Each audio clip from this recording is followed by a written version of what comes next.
ከሰው ሁሉ የተደበቀ አይለያዩ የማይችል ሰው በድንገት ህይወታቸውን መቀየር ቢጀምርስ? ሰዎች እሷ እብድ እንደሆነች ያስባሉ። እርሷ ግን አንድ ነገር ብቻ ታውቃለች፣ እርሱ እዚያ አለ። ችግሩ ግን ማንም ሊያየው አይችልም። ዛሬ እንግዲህ አንዲት ሴት ከማይታይ ጠላቷ ጋር በህይወቷ ለምትዋጋበት አስደንጋጭ ታሪክ ዘኢንቪዚብል ማን ፊልምን ከመጀመሪያው እስከ መጨረሻ እንተርክላችኋለን። እኩለ ሌሊት ላይ ሁሉም ሰው በእንቅልፍ ተውጦ ሳለ ይህች ሴት ግን አይኗን ጨፍና እንደተኛች በማስመሰል ትክክለኛውን ሰዓት ትጠብቃለች። ከጎኗ ያለው ባለቤቷ ግን ከባድ እንቅልፍ ውስጥ ነው፣ ምክንያቱም በምሽቱ የእንቅልፍ ኪኒን ሰጥተዋለች። ሰዓቱ ሲደርስ በጣም በጥንቃቄ ከአልጋዋ ትነሳለች። የቤቱን የጥበቃ ካሜራዎች፣ አላርሞችና ሌሎች የደህንነት ሲስተሞችን አንድ በአንድ ታጠፋለች። ምክንያቱም ይህ ቤት ተራ መኖሪያ ቤት አይደለም፣ በዘመናዊ ቴክኖሎጂ የተሞላና እንደ ምሽግ የተጠበቀ ቦታ ነው። በመጨረሻም በሩን ከፍታ ከቤት ትወጣለች። ነገር ግን የቤቱ ውሻ ከኋላዋ ተከትሏት ይወጣል። ሴቲቱ ሳታስተውል ለመመለስ ስትሞክር በድንገት የመኪናውን አላርም ታስነሳዋለች። በዚያን ቅጽበት ግን ሁሉም ነገር ይቀየራል። የአካባቢው መብራቶች ሁሉ በድንገት ይበራሉ። አላርሙን በሚያሰማ ድምፅ መጮህ ይጀምራል። እሷም እዚያ ለአንድ ሰከንድ እንኳን ብትቆይ እንደምትያዝ ተረድታ ያለምንም ማመንታት ወደ አጥሩ ትሮጣለች። አጥሩን አቋርጣ ወደ ጨለማው ደን ትገባለች። ከኋላዋ ምን እየመጣ እንዳለ እንኳን ሳትመለከት በሙሉ ኃይሏ እየሮጠች ወደ ዋናው መንገድ ትደርሳለች። እዚያም እህቷ እሷን ለመውሰድ እየመጣችላት ነበር። ግን ጊዜው አልበቃም። ባለቤቷ ከኋላዋ እየሮጠ ይመጣል። ሊይዛት እጁን ዘርግቶ ሲደርስባት ተላቃ ወደ መኪናው ትወረወራለች። እህቷን መኪናውን በፍጥነት ታስነሳለች። እናም ሁለቱም በጨለማው ሌሊት ውስጥ ተሰውረው ይሄዳሉ። ከዚያ አስፈሪ ሌሊት አንድ ወር ያህል አለፈ። ሴቷን ፖሊስ ወንድሟ ቤት በመቆየቷ ከጨካኙ ባሏ ለማምለጥ ቻለች። ከባድ ፍርሃት ስላለባት ግን በምንም አይነት ወደ ውጪ ለመውጣት አትደፍርም ነበር። አንድ ቀን ያልተጠበቀ ዜና ደረሳት። ባሏ ራሱን አጥፍቷል። መጀመሪያ ላይ ማመን አቃታት። ዜናው እውነት መሆኑን ካረጋገጠች በኋላ ግን ለመጀመሪያ ጊዜ እንደ እስር ቤት የነበረው ህይወቷ ነፃ የሆነ ይመስላት ጀመር። እናም ለአመታት በልቧ የያዘችውን ሚስጥር ለቤተሰቦቿ ለመንገር ወሰነች። ለሰዎች ባሏ በኦፕቲክስ መስክ ታዋቂና ብልህ ሳይንቲስት ነበር። ከውጭ ሲታይ ፍጹም ባል ይመስል ነበር። እውነቱ ግን ከዚህ ሁሉ የተለየ ነበር። ምን እንደምትለብስ፣ ምን እንደምትበላ፣ እንዴት እንደምታስብ እንኳን ሊወስንላት ይፈልግ ነበር። እሱን ለመቃወም ብትሞክር ግን የሚጠብቃት ከባድ ድብደባ ነበር። አንዳንዴም በኤሌክትሪክ ንዝረት ያሰቃያት ነበር። ነገር ግን ሁሉም ነገር ገደብ የሆነው በቅርቡ የተፈጠረው ነገር ነበር። ባሏ በግድ ልጅ እንድትወልድለት አስገደዳት። ያኔ ነበር ለማምለጥ የወሰነችው። አሁን ባሏ ሞቷል። እሷም ከዚህ አሰቃቂ ህይወት ለማውጣት እድሉን አገኘች። የቀድሞ ህይወቷን ሙሉ በሙሉ ለመተው ቤቷንም ሸጠች። ከዚያም በባሏ ኑዛዜ መሰረት $5 ሚሊዮን ውርስ እንደምታገኝ ተነገራት። ግን አንድ እንግዳ ሁኔታ ነበረው። ገንዘቡ በአንድ ጊዜ አይሰጣትም። በየወሩ $100,000 እየተከፈላት ለ50 ወራት ይቀጥላል። ይሁን እንጂ ውርሱን ለማግኘት እርሷም አንድ ቃል ኪዳን መጠበቅ ነበረባት። ምንም አይነት ወንጀል መፈጸም አትችልም። እናም የአእምሮ ጤናዋንም ትጠብቃለች። በዚህ ዜና ልቧ በደስታ ተሞላ። እሷን ለመርዳት ከጎኗ ለቆመው ወንድሟ $10,000 ስጦታ ሰጠችው። ቤተሰቡን በመጨረሻ የሰላምና የደስታ ህይወት እንደሚጀምሩ አምነው ተደሰቱ። ነገር ግን ይህ የታሪኩ መጨረሻ አልነበረም። ከቀናት በኋላ ሴቷ አንድ እንግዳ ስሜት ማስተዋል ጀመረች። ሁልጊዜ አንድ ሰው ከጀርባ እየተከተለ ያለ ይመስላት ነበር። ድንገት ዞር ትላለች። ምንም የለም። ምናልባት በፍርሃት ምክንያት ነው ብላ ራሷን ለማረጋጋት ትሞክራለች። ግን በሚቀጥለው ቀን የሚከሰተው ነገር ይህ ሁሉ በምናቧ የተፈጠረ እንዳልሆነ ያሳያታል። በኩሽና ውስጥ የተቀመጠው ቢላዋ በራሱ ይንቀሳቀስና መሬት ላይ ይወድቃል። እሷ በድንጋጤ ትቆማለች። ከዚያም የምግብ ማብሰያው እሳት ማንም ሳይነካው በድንገት ይበራል። አሁን ግን ፍርሃቷ ይጨምራል። ሌሊት ላይ ለመተኛት ትሞክራለች። ዝምታው በቤቱ ሁሉ ይሰፍናል። ነገር ግን በድንገት ከመኝታ ቤቷ ደጃፍ አጠገብ የሰው ከባድ ትንፋሽ ይሰማል። አስፈሪው ነገር ግን እዚህ ላይ አላበቃም። እኩለ ሌሊት ላይ ብርድ ልብሷ ራሱ በራሱ እየተጎተተ መንቀሳቀስ ጀመረ። ልታነሳው ስትሞክርም እንደ ሰው እግር በላዩ ላይ ተቀምጦበት ያለ ያህል ከባድ ሆኖ ተሰማት። ነገር ግን ማንም ሊያምናት አልቻለም፣ ወንድሟም ጭምር። በዚህ ሁሉ ነገር መካከል ሴቲቱ አንድ ነገር ብቻ እርግጠኛ ሆነች፣ ባሏ በእውነት አልሞተም። ችግሩ ግን ለማንም ሰው አይታይም። እሷም ራሷን ለማሳመን ምናልባት ይህ ሁሉ በቀድሞ የአእምሮ ጭንቀት የተነሳ ይሆናል ብላ ታስባለች። ስለዚህ ህይወቷን ወደ መደበኛ ሁኔታ ለመመለስ አዲስ ስራ ለመፈለግ ትወስናለች።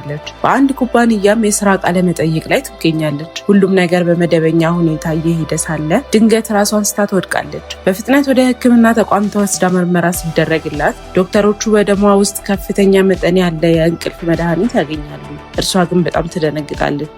ምክንያቱም ከዚያች ሌሊት ጀምሮ ባሏን ትታ ካመለጠችበት ጊዜ ጀምሮ ያንን መድኃኒት እንደገና አላየችውም። በዚያው ምሽት ሴቲቱ ታጥባ ከመታጠቢያ ቤቷ ስትወጣ አይኖቿ በመደርደሪያው ላይ ባለው ነገር ይቆማሉ።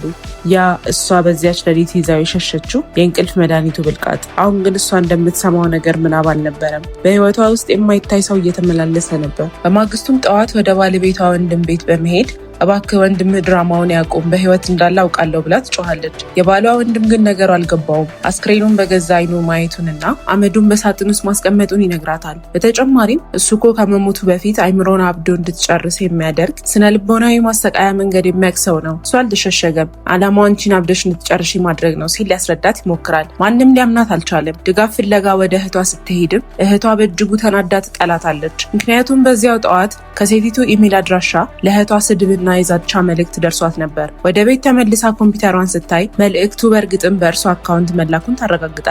ነገር ግን እሷ በፍጹም አላከችውም። አቅም ማጣት፣ ጭንቀትና ፍርሃት ያሳበዳት ሴት መሬት ላይ ወድቃ ስታለቅስ የፖሊስ ወንድሟ ልጅ ልታጽናናት ትመጣለች። ነገር ግን በዚያን ጊዜ አንድ የማይታይ እጅ ህፃኗን በኃይል ይመታታል። ህፃኗ እያለቀሰች ስትጮህ አባቷ ይሮጣል። በክፍል ውስጥ የነበሩት ሴቲቱና ህፃኗ ብቻ ነበሩ። ወንድሟ ሴቲቱ ሙሉ ለሙሉ አይምሮዋን ስታ ህፃኗን እንደመታቻት በማሰብ ልጁን ይዞ በቁጣና በፍርሃት ወጥቶ ይሄዳል። አሁን የባሏ ሴራ ግልጽ ሆነላት። እሷን ከዓለም ሙሉ በሙሉ አግልሎ አብዳለች እንዲሉ ማድረግ ነበር። ወደ መኝታ ቤቱ በር ተጠግታ በባዶ አየር ላይ እንዲህ ስትል ትጮኻለች። ሀብት አለ፣ የተሻለ ሴት ማግኘት ትችላለህ። ለምን እኔን ማሳደድ አትተወኝም? ምንም እንኳን ማንም ባይመልስላትም በሩ ላይ አሁንም ቆሞ እንደሚያያት እርግጠኛ ነበረች። በመጨረሻም አንድ ያልተጠበቀ ሀሳብ ወደ አይምሮዋ ይመጣል። የባሏን ስልክ መደወል። ሴቲቱ የባሏን ስልክ ስትደውል የቤቱ የላይኛው መጋዘን ውስጥ የስልክ ድምፅ ይሰማታል። በፍርሃት ተውጣ ወደ ላይ ስትወጣ ያገኘችው ነገር ያስደነግጣል። የባሏ ስልክ እዚያው ይገኛል። ቀደም ሲል የጠፋባት የኩሽና ቢላዋና ለቃለ መጠይቅ አዘጋጅተው የነበረው ፋይል እዚያው ተቀምጠዋል። በስልኩ ውስጥ ላለፉት ጥቂት ቀናት ተኝታ እያለች በስውር የተነሱ የአካል ክፍሎቿ ፎቶዎች ይገኙበታል። በዚያው ቅጽበት ወደ ስልኩ አንድ የጽሑፍ መልእክት ይመጣል፣ ሰርፕራይዝ የሚል። ሴቲቱ በድንጋጤ ዞር ስትል አሁንም ማንም አይታይም። ነገር ግን የሰው እስትንፋስ አጠገቧ እንዳለ ይሰማታል። ከአጠገቧ ያለውን የቀለም ዕቃ አንስታ አየር ላይ ስትረጨው የአንድ ሰው ጥላ ለአፍታ ታይቶ ይጠፋል። የሚሆነው ነገር ያስፈራት ሴት ወደ ታች ወርዳ ቢላዋን ታነሳለች። ያልታወቀው ኃይል በኃይል ጨምቆ ይዛታል። ግድግዳ ላይም ይፈጠፍጣታል፣ መሬት ላይም ይጎትታታል። እሷ ግን ተስፋ ሳትቆርጥ የሸክላ ሳህን ሰብራ እሱ ላይ በመወርወር አምልጣ ወደ ውጭ ትሮጣለች። አሁን ሴቲቱ ወደ እህቷ ወይም ወደ ወንድሟ አልሄደችም፣ ምክንያቱም ማንም እንደማያምናት ታውቃለች። በምትኩ 200 ኪሎ ሜትር ርቆ ወደሚገኘው ቀድሞ ትታ ወደ ወጣችው ታላቅ መኖሪያ ቤት ታቀናለች። ዓላማዋ አንድ ብቻ ነው፣ ባለቤቷ በህይወት እንዳለና የማይታይበትን ቴክኖሎጂ እንደተጠቀመ የሚያስረዳ ማስረጃ ማግኘት። ታክሲ ደንበኛዋን ውጭ እንዲጠብቃት አድርጋ ብቻዋን ወደ ቤቱ ትገባለች። የቤቱ ውሻ በደስታ ይቀበላታል። ይህም ባለፉት ቀናት ውሻውን የሚመግበውና የሚያንከባከበው ሰው በቤት ውስጥ እንደነበረ ማረጋገጫ ነው። ቀጥታ ወደ ባሏ የላብራቶሪ ክፍል ትሄዳለች። ቀደም ሲል ባዶ መስሎ ታይቷት ወደ ነበረው በፓስወርድ ለሚከፈተው ሚስጥራዊ ካዝና ታቀናለች። የካዝናው ፓስወርድ ለመገመት ትሞክራለች። ባለቤቷ ሁልጊዜ የሚያስታውሰውና መጀመሪያ የተገናኙበትን እንደ ፓስወርድ ስታስገባ ካዝና ይከፈታል። ውስጥ ስትገባ መደርደሪያው ባዶ ይመስላል። ነገር ግን እጇን ስታስገባ አንድ ቁሳቁስ ትነካለች። በአቅራቢያው ያለው የቁጥጥር ስክሪን ስታበራው እጅግ የሚያስደንቅና የሚያስፈራ ነገር ታያለች። ሙሉ በሙሉ በካሜራውና በሌንሶች የተሰራ የለበሰውን ሰው ሙሉ በሙሉ የማይታይ የሚያደርግ ልዩ ልብስ።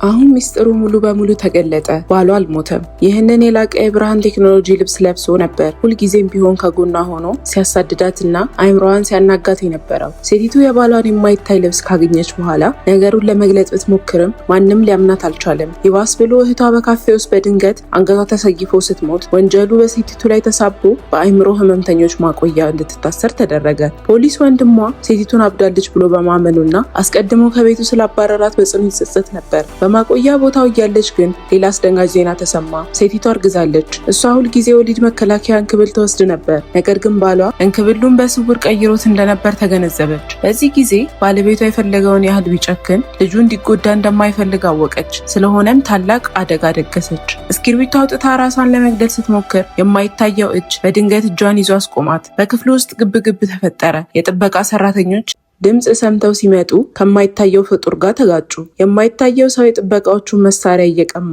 አብዛኞቹን ገድሎ ከዚያ አመለጠ።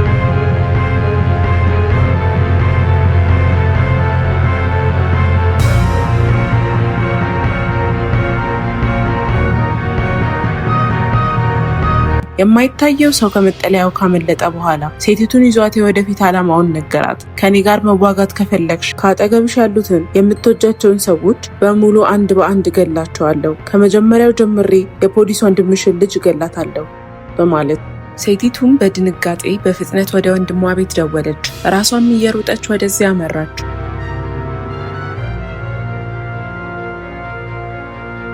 ወንድሟ የፖሊስ ስልጠና ያለው ቢሆንም የማይታየውን ጠላት መዋጋት አልቻለም ነበር። በፍጥነት ተሸንፎ መሬት ላይ ወደቀ። በወሳኙ ሰዓት ግን ሴቲቱ ደረሰች። የእሳቱንም ማጥፊያ አውጥታ በክፍሉ ውስጥ በመርጨት የማይታየውን አካል ቅርጽ አወጣችው። በመቀጠልም መሳሪያ አውጥታ ተኮሰችበትና መሬት ላይ ጣለችው። ሴቲቱ የለበሰውን የፊት ጭንብል ስታወልቀው ከጭንብሉ ስር የወጣው ሰው ባለቤቱ አልነበረም፣ ይልቁንም የባሏ ወንድም ነበር። በዚያው ቅጽበት ፖሊሶች ወደ ዋናው መኖሪያ ቤት ገብተው ፍተሻ ሲያደርጉ እውነተኛው ባለቤት በቪላው ምድር ቤት ውስጥ ታስሮና ተዘግቶበት ተገኘ። ይህ ሁሉ ሴራና ግድያ የተፈጸመው በባሏ ወንድም ነበር። እሱ የባሏን ሀብትና ውርስ ለመንጠቅ እንዲሁም ሴቲቱን አብዳለች ለማስባል የሰራው አደገኛ ሴራ ነበር። የባሏ ወንድም እውነተኛው ወንጀለኛ ተደርጎ ከተያዘ በኋላ ባለቤቷ ከእስር ተፈቶ ነፃ ወጣ። የእሱ ወንጀል ተሳትፎ በይፋ ስላልተረጋገጠ እሱም እንደ ተበዳይና እንደ ታጋጅ ተቆጠረ። ነገር ግን ሴቲቱ ባለቤቷ አሁንም ከጀርባው እንዳለበትና የወንድሙን ድርጊት በስውር ይመራ እንደነበር በጥብቅ ታምናለች። ስለዚህ እሱም በገዛ ወጥመዱ ለመጣል ወሰነች። ስልክ ደውላለት ልታገኘው ትቀጥረዋለች። ምሽቱን ወደ ቪላውም ትመጣለች። እጅግ አምራና ተውባ ከባሏ ጋር ለእራት ትቀመጣለች። ደስታውንም ትነግረዋለች። አባት ሊሆን እንደሆነ ስታበስረው ባለቤቷ በደስታ ይፈነጥዛል። ስለ ወንድሙ ጭካኔና እሱን ታስሮ በነበረበት ወቅት ስላደረሰበት ስቃይ እያወራ ይቆጫል። እውነቱን እንዲነግራት ደጋግማ ተጠይቀዋለች። እሱ ግን አይኗን እያየ ነገር ውስጥ በፍጹም እንደሌለበት አድርጎ ይዋሻል። ሴቲቱ ግን ሌላው ቢቀር ልጁን ለማዳን ያደረገውን ሙከራ ታውቃለች። እራታቸውንም እየበሉ እያለ ሴቲቱ ወደ መጸዳጃ ቤት ትሄዳለች። በዚያም ቀደም ሲል ደብቃ ያስቀመጠችውን የማይታየውን ልብስ በስውር ትለብሳለች። በመቀጠልም የማይታየውን ልብስ ለብሳ ወደ ራት ጠረጴዛው ትመለሳለች። በጠረጴዛው ላይ የተቀመጠውን ቢላዋን አውጥታ የባሏን አንገት በራሱ ቤት ውስጥ ትሰይፈዋለች፣ ልክ እህቷ እንዳደረገው። ይህንን አድርጋ በፍጥነት ወደ መጸዳጃ ቤቱ በመመለስ የማይታየውን ልብስ አውልቃ ትጠብቃለች። ይህ ሁሉ ሲሆን በቤቱ ውስጥ ያሉ የጸጥታ ካሜራዎች ሙሉ በሙሉ ይቀርጹ ነበር። ባለቤቷ በራሱ ጊዜ ቢላውን አንስቶ ራሱ እንዳጠፋ ሆኖ ታየ። ሴቲቱ ከመጸዳጃ ቤት ስትወጣ ባሏ ደሙ ፈሶ ወድቆ ታገኘዋለች። ወደ ፖሊስ ደውላ እያለቀሰች አደጋውንም ታሳውቃለች። ነገር ግን ከጀርባዋ በፈገግታ ተሞልታ ነበር። በመጨረሻም ያንን አደገኛ የማይታይ ልብስ በቦርሳዋ ውስጥ ከተተች በኋላ ከእንግዲህ በኋላ ማንም ሊቆጣጠራትና ሊያሰቃያት እንደማይችል እርግጠኛ ሆና ቦርሳዋን ይዛ በነፃነት ወደ አዲሱ ሕይወቷ ስትወጣ ፊልሙ ይጠናቀቃል።